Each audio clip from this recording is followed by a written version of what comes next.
ఈ వీడియోలో మనం పౌనపున్య బహుభుజి ఫ్రీక్వెన్సీ పాలిగాన్ గురించి తెలుసుకుందాం. ఒక ఉదాహరణ ప్రశ్న చూద్దాం. ఒక గ్రామంలోని వ్యక్తుల వయస్సులకు సంబంధించిన దత్తాంశం యొక్క సోపాన రేఖా చిత్రం హిస్టోగ్రామ్ ఇవ్వబడింది. ఈ దత్తాంశానికి పౌనపున్య బహుభుజిని నిర్మించండి. ఇక్కడ 0 నుండి 10 సంవత్సరాల మధ్య వయస్సు గలవారు సుమారు 40 మంది ఉన్నారు అని ఇచ్చారు.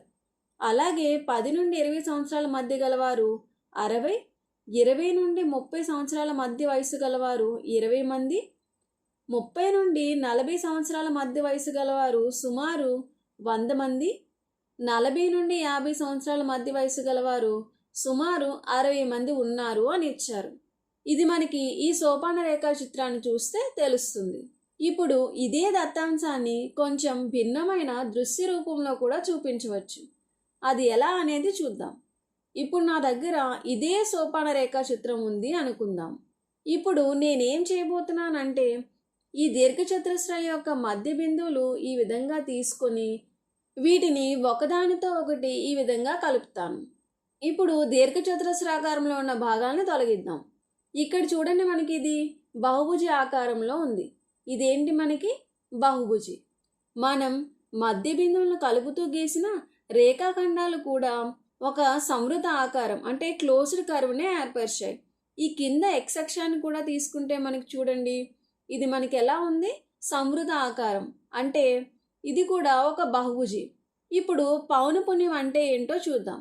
ఏదైనా ఒక విలువ ఎన్నిసార్లు సంభవించిందో తెలిపేది. కాబట్టి దీన్ని మనం ఏమంటాము, పౌనపున్య బహుభుజి ఫ్రీక్వెన్సీ పాలిగాన్ అంటాము. దీనిలో చూడండి, ఉదాహరణకు మనకు 0 నుండి 10 సంవత్సరాల వయస్సు గలవారు సుమారు 40 మంది ఉన్నారు. అంటే మీరు ఆ ప్రాంతానికి వెళ్ళి లెక్కిస్తే 0 నుండి 10 సంవత్సరాల వయస్సు గలవారు సుమారు 40 మందిని లెక్కిస్తారు. అలాగే 40 నుండి 50 సంవత్సరాల మధ్య వయస్సు గలవారు సుమారు 60 మందిని లెక్కిస్తారు. ఈ బహుభుజి కూడా అదే సమాచారాన్ని సూచిస్తుంది. అందుకే దీన్ని పౌనపున్య బహుభుజి అంటారు. కానీ మన దగ్గర ఇప్పటికే సోపాన రేఖా చిత్రం ఉంది కదా, ఈ సోపాన రేఖా చిత్రం కూడా అదే పని చేస్తుంది. అటువంటప్పుడు పౌనపున్య బహుభుజి యొక్క అవసరం ఏంటి? పౌనపున్య బహుభుజి యొక్క అవసరం లేదా ప్రత్యేకత ఏంటో చూద్దాం.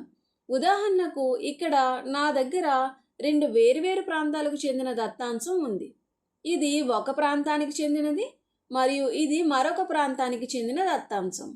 ఈ 2 గ్రాఫులను ఒకసారి చూసిన వెంటనే సాధారణ ధోరణిని అర్థం చేసుకోవడానికి పౌనపున్య బహుభుజి చాలా ఉపయోగకరంగా ఉంటుందని తెలుస్తుంది. ఈ వక్రరేఖ యొక్క ఆకారం మనకి చాలా సులభంగా మరియు స్పష్టంగా కనిపిస్తుంది. దత్తాంశం యొక్క సాధారణ ధోరణి ఎలా ఉందో సులభంగా అర్థమవుతుంది. ఉదాహరణకు ఇక్కడ చూడండి, ఇది ఇక్కడ ఇలా పెరుగుతోంది అని గమనించవచ్చు. అలాగే ఇది ఇక్కడ తగ్గుతోంది అని. ఈ పౌనపున్య బహుభుజిలో కూడా చూడండి, ఇక్కడ తగ్గుతుంది మరియు ఇక్కడ పెరుగుతుంది అనేది మనకి చాలా స్పష్టంగా కనిపిస్తుంది. ఈ పౌనపున్య బహుభుజి యొక్క ఇంకా ముఖ్యమైన ఉపయోగం ఏంటంటే ఒకేసారి 2 దత్తాంశాలను పోల్చడం. ఇప్పుడు నేను ఈ 2 ప్రాంతాల సోపాన చిత్రాలను కలిపితే చూడండి, ముందు ప్రాంతానికి చెందిన దత్తాంశం అనేది పూర్తిగా కనిపించడం లేదు. అందువల్ల వాటిని పోల్చడం అనేది కష్టమవుతుంది. కానీ ఈ పౌనపున్య బహుభుజులను కలిపితే 2 దత్తాంశ సమితులు స్పష్టంగా వేరు చేయగలం. ఇక్కడ 10 నుండి 20 సంవత్సరాల మధ్య 2 ఒకే విధంగా ఉన్నాయని చూడవచ్చు. మరియు ఒకటి ఇక్కడ గరిష్ట స్థాయికి చేరుతుంటే మరొకటి వేరొక చోట గరిష్ట స్థాయికి చేరుతుంది. అందువల్ల ఈ సందర్భంలో పోల్చడం చాలా సులభం అవుతుంది.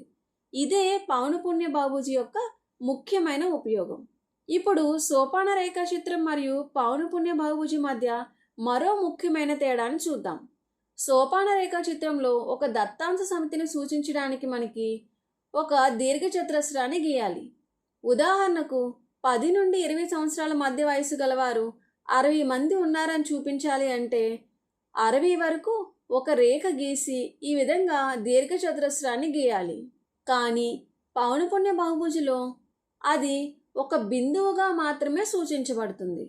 అంటే ఇక్కడ ఒక మొత్తం తరగతి యంత్రాన్ని మనం ఒకే బిందువుగా ఎలా మార్చాం, ఆ బిందువు యొక్క విలువలను ఎలా కనుగొన్నాం అనేది ఇప్పుడు నేర్చుకోబోతున్నాం. ఇది ఒక ప్రాంతం ఏ యొక్క దత్తాంశం అనుకుందాం. దీనిలో వివిధ వ్యక్తుల వయసులకు చెందిన సంఖ్యలు ఇవ్వబడ్డాయి. మనకు పౌనపున్య బహుభుజి గీయాలంటే ప్రతి బిందువుకు x మరియు y విలువలు కావాలి. ఇక్కడ y విలువలు చాలా సులభం, ఎందుకంటే మనకి పౌనపున్యం ప్రజల సంఖ్య ఎల్లప్పుడూ కూడా y అక్షాన్ని సూచిస్తుంది.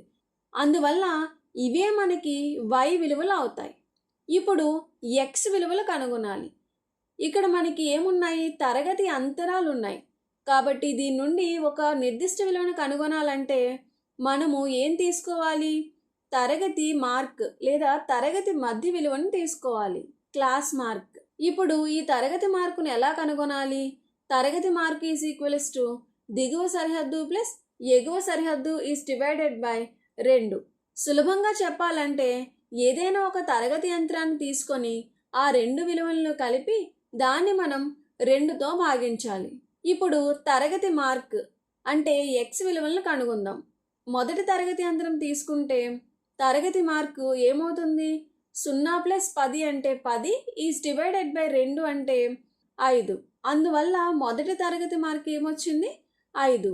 అలాగే రెండవ తరగతి యంత్రానికి తీసుకుంటే తరగతి మార్కు 15, తర్వాత 20 నుండి 30 తరగతి అంతరానికి 25, తర్వాత 35, తర్వాత 45గా వచ్చాయి. ఇక్కడ మనకి x విలువ y విలువలు ఉన్నాయి కాబట్టి వీటిని పక్క పక్కన రాసుకుంటే మనకి బిందువులు అనేవి వస్తాయి. కాబట్టి మొదటి బిందువు ఏంటి? 5,4, రెండవ బిందువు 15,8, తర్వాత 25,16, తర్వాత 35,14, చివరిగా 45,8. ఇప్పుడు మనకి బిందువుల విలువలు కూడా సిద్ధంగా ఉన్నాయి. వీటిని ఏం చేద్దాం? గ్రాఫ్ పై గుర్తిద్దాం. x అక్షంపై ఎల్లప్పుడూ తరగతి అంతరాలు లేదా వయస్సు చూపబడుతుంది మరియు y అక్షంపై పౌనపున్యం అంటే వ్యక్తుల సంఖ్యను చూపిస్తాం.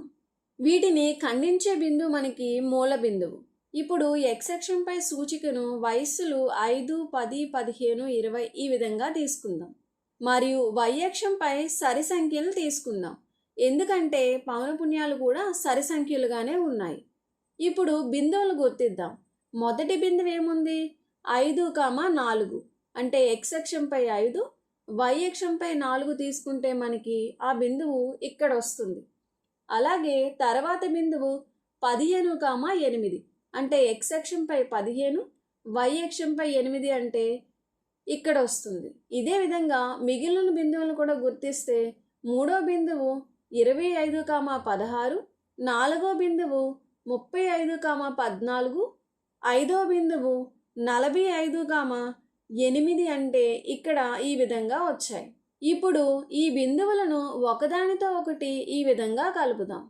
కానీ ఇక్కడ చూడండి, మనకి బహుభుజి అనేది పూర్తి కాలేదు. అందువల్ల ఇది ఇంకా పౌనపున్య బహుభుజి కాదు. బహుభుజి అంటే ఏముండాలి? మనకి సమృద్ధ ఆకారం అయి ఉండాలి, క్లోజ్డ్ కర్వ్. అందువల్ల దీనికోసం మనం ఏం చేద్దాం? వీటిని x అక్షంతో కలపాలి.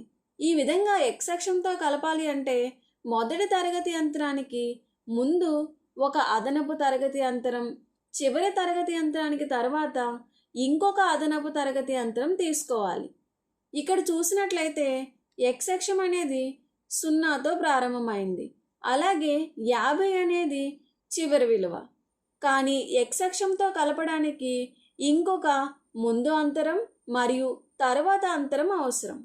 ఇక్కడ గమనించినట్లయితే తరగతి అంతరాలన్నీ కూడా 10 చొప్పున పెరుగుతూ పోతున్నాయి.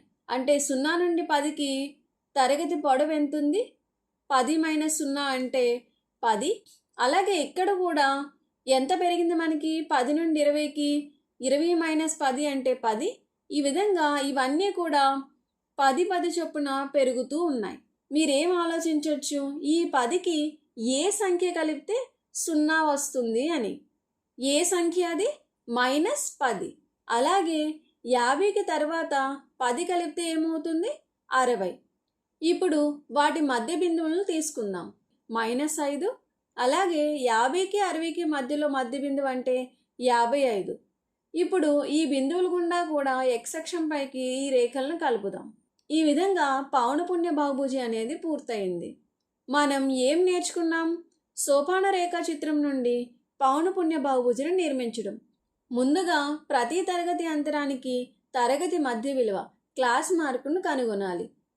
తర్వాత తరగతి మధ్య విలువలను x అక్షంపై, పౌనపున్యాలను y అక్షంపై తీసుకొని బిందువులను గుర్తించాలి. ఈ విధంగా పొందిన బిందువులను రేఖాఖండాలతో కలిపితే మనకి పౌనపున్య బహుభుజి ఫ్రీక్వెన్సీ పాలిగాన్ అనేది ఏర్పడుతుంది. బహుభుజిని సంవృత ఆకారంగా పూర్తి చేయడానికి అదనపు తరగతి అంతరాలను పరిగణించాలి అని గుర్తుపెట్టుకోండి. ఈ విధంగా మనం సులువుగా పౌనపున్య బహుభుజిని నిర్మించవచ్చు.